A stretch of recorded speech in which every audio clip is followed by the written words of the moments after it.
none sleep right now, so I'll make this as quick as possible. Fueled by Craft, another overview episode. This episode specifically being about the Kansas City Chiefs, man. What they got going on, how I think their season could pan out, some offseason moves that I like, basically how I feel like this team will pan out in 2025. Starting off with the most important player on the Chiefs, Patrick Mahomes, who I still believe is the best quarterback in the league. These last few seasons have been deemed as down years for Patrick Mahomes, which I don't necessarily agree with, but I understand why people are saying that. And it's more of a testament to just how good of a player Patrick Mahomes is, because he's been playing at this high of a level his whole career. So when you kind of are at this level, even though that's still considered good and above average, people deem it as a down year, or, a lot of the negative things come in. One big thing is the Chiefs dynasty is over. A lot of people questioning the Chiefs dynasty, which is ridiculous considering the fact that they improved on the offensive line. This is arguably the best wide receiving core Patrick Mahomes has ever had, and other things that I'll talk about in the video. So I'm not too sure about why people think that the dynasty is over, or questioning the future of the Chiefs when they were literally in the Super Bowl this past season. So I'm just confused on where all the doubts come from, but it's that time of the year, no football on. People are just saying things for clicks. So I'm just guessing these are one of those things that people wanted to get stirred up just to get some conversation going until the season started. Starting off with the offense, Patrick Mahomes. The Chiefs' offense was kind of middle in the pack this year. Pat threw for 3,928 yards, which was the lowest of his career as a starter, followed by 26 touchdowns and 11 interceptions. So he didn't have that great of a year. Wasn't terrible, but definitely want to lower those interceptions and get those passing touchdowns up. Also sacked 36 times though this year, which was the most he's ever been sacked in his career. Was due to the offensive line being shaky, no left tackle, Joe Tooney having to play everywhere on the line. It just wasn't any stability for the Chiefs in the trenches. But I think Hollywood Brown got hurt, I want to say the first preseason game last year. Rashee Rice got hurt after, I want to say, about 4 to 5 games into the season. Travis Kelce was getting older. Xavier Worthy was a rookie. So Patrick Mahomes was really working with limited things on offense. But with Rashee Rice and Hollywood Brown coming back healthy this year, that should change. Although I think he's good for the first 4 games, but Rashee Rice is facing a suspension this year. I've been seeing things on Twitter saying he might get anywhere from 6 to 8 games. So hopefully it's only, the minimum amount of games. But I think Xavier Worthy is definitely able to step up into that wide receiver 1 role with Hollywood Brown, wide receiver 2.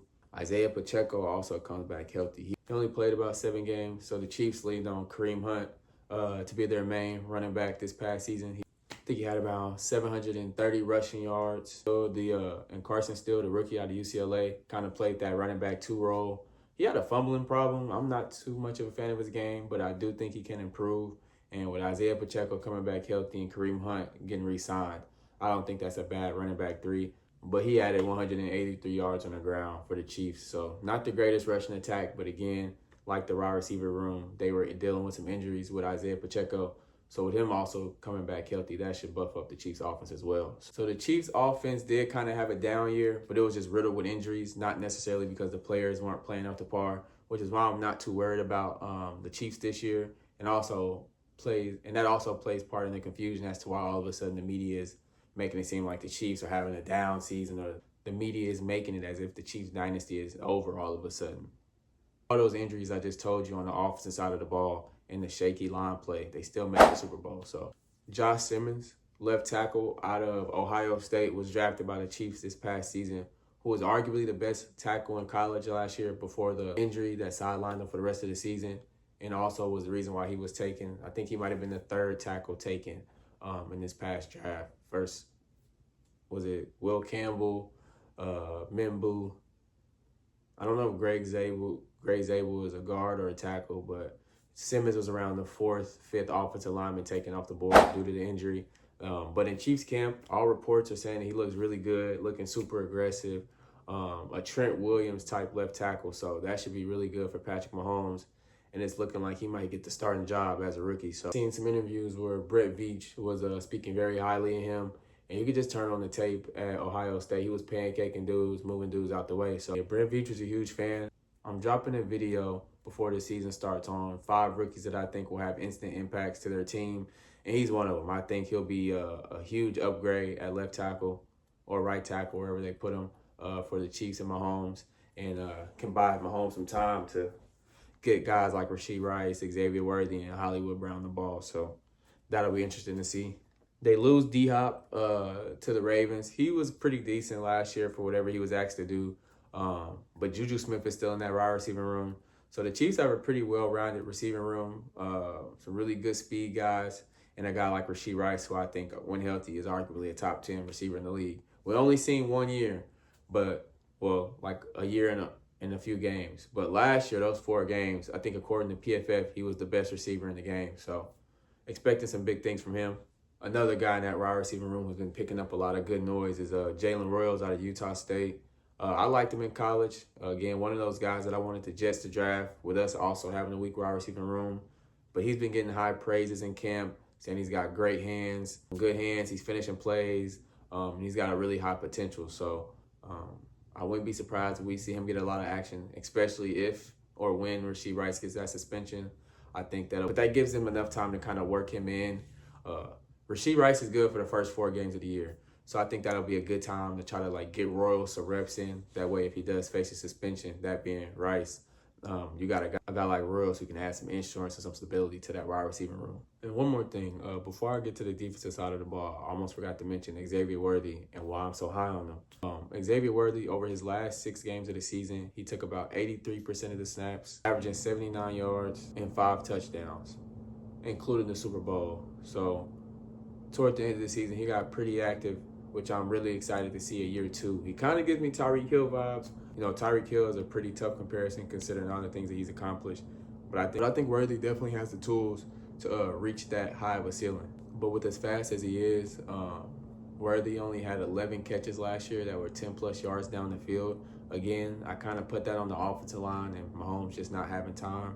So with them upgrading offensive line, hopefully we get to see that number increase for Worthy and get to see more big splash plays. He's also effective in the run game on those jet sweeps and things like that. So you can get pretty creative with a guy like Worthy. So really ultimately just praying that he stays healthy.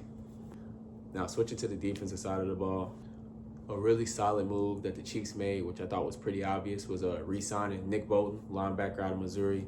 Led the team with 106 tackles. Really important person in that Spagnuolo defense, kind of like the quarterback on defense, always making plays, always around the ball. So it's good that you lock up a guy like Nick Bolton. And Drew Tranquill is also back, which is important. And hopefully he's healthy as well because, you know, him and Nick Bolton were the top 2 leading tacklers last year. So that's always a good thing when you bring back your top 2 leading tacklers on. Chris Jones isn't getting any younger. He had 5 sacks last year, which is the lowest amount of sacks he's had since his rookie year, which I don't think is too concerning. Like I said, he's just getting older. But I think that's just an indicator that guys like George Karlaftis, who had 8 sacks last year, so pretty decent, it's just time for him to step up. Say we need to get him double-digit sacks in order for that defense to kind of maintain that high standard that they've been playing at for a while. I think it's time. He's been in the league long enough. I think this might be, if I'm not mistaken, year 4, Karlaftis. So he's had time to kind of get molded, find his game. So I'm expecting double-digit sacks from that boy this year. It's a video of Chris Jones going off on Karlaftis in practice in front of everybody.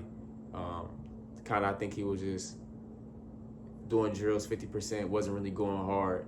And with them wanting him to be a leader that's not, leading by example or whatever. So I like how Chris Jones kind of got on him in front of everybody, letting him know that he's not exempt. So hopefully that keeps the fire lit, even though he's getting older and his production, might slowly go down. His voice is just as loud and just as important.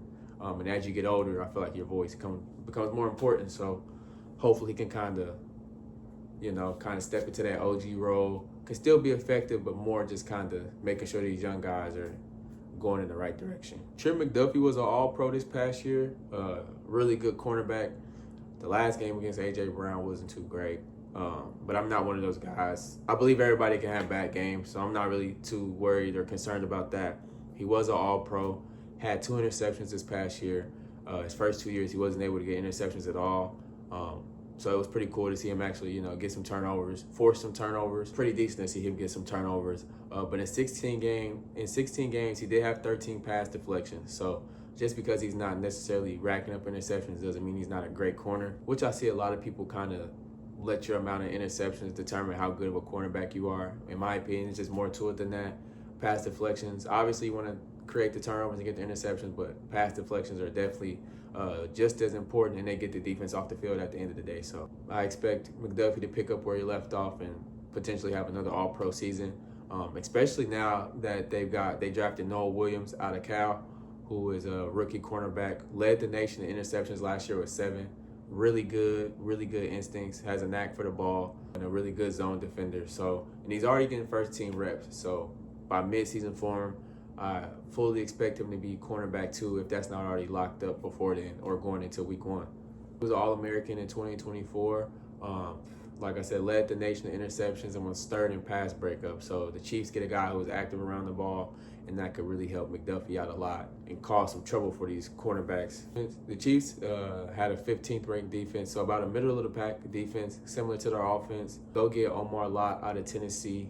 They draft Ashton. I don't know how to pronounce his name, but I know he's out of Louisville. He's an edge also on the defensive side of the ball. They draft Noah Williams, DB on the defensive side of the ball, and also a linebacker out of Oregon named Jeffrey. So they attacked the defensive side of the ball in the draft, which I think is a clear sign that they just wanted to buff that up, get some young guys in there, and kind of revamp that defense and make sure that they're up to par. Because like I said, the offense, the guys are there, the people are there. It's more about just staying healthy. So,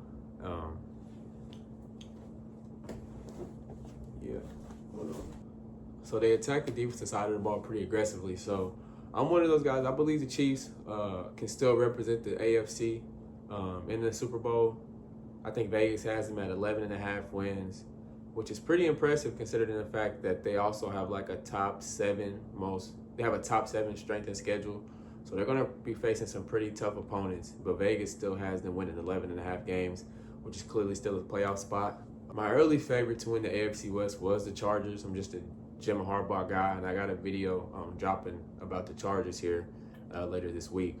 But their star tackle goes down. Mekhi Becton is also dealing with some injury. Their star tackle being Rashawn Slater. So not too sure how I feel about the Chargers winning that division. I still think they're a playoff team, especially with them getting Keenan Allen, shoring up that wide receiver room. But I'm not too high on the Chargers anymore. The Raiders, I feel like, will be a better team, but don't see them making the playoffs too early. Year 1 in their rebuild. But I like Brock Bowers a lot. And Bo Nix and the Broncos, I think, probably have the second highest chance of winning the division. Vegas has them at around, I think Vegas has Denver at around 9.5 wins. I think Vegas has the Chargers and the Broncos at 9.5 wins. So looks like the Chiefs are favored to win the division. That's a pretty safe bet if I don't say so myself. So yeah, man, expecting a pretty big year from the Chiefs still. Again, wide receiver 1 goes down, Rashee Rice. Wide receiver 2 goes down, Hollywood Brown preseason. Running back 1 goes down in Pacheco, and you still rack up 15 wins and go to the Super Bowl. I think health was the biggest opponent for the Chiefs this past season. So if they stay healthy, I wouldn't be surprised if we see the Chiefs in the Super Bowl again and potentially hoisting up the Lombardi Trophy again, which I think will solidify Patrick Mahomes as the second best quarterback of all time. I still got Joe Montana in front of him right now, but if Mahomes get one more, I think he's stamped at 2. So yeah, man, I think the Chiefs can do good. I watched a video of Pro Football Focus earlier, and they had the Chiefs losing 8 games. Chiefs losing like 8 games, which I feel like is ridiculous. And one of the things they were claiming was because of their lack of explosive plays, completely leaving out the fact that, like I said, their top 2 wide receivers and best running back were out with injury for a majority of the season, on top of the O-line being shaky and still winning 15 games. So I'm not really sure how these guys work their metrics and how their metrics imply that the dynasty is, over when they were dealing with all that and still won 15 games. I sound like a broken record, but I don't know, man. Thank you guys for watching, liking, subscribing, sharing my videos. Also, if you need any graphic design work, hit up Artica, flyers, posters. Like I said, anything graphic design, he can make it come to life. Appreciate you guys for everything. Appreciate you guys for liking, watching, and subscribing. I'm about to watch my son, man. Check this boy out. Boy knocked out. Go Chiefs.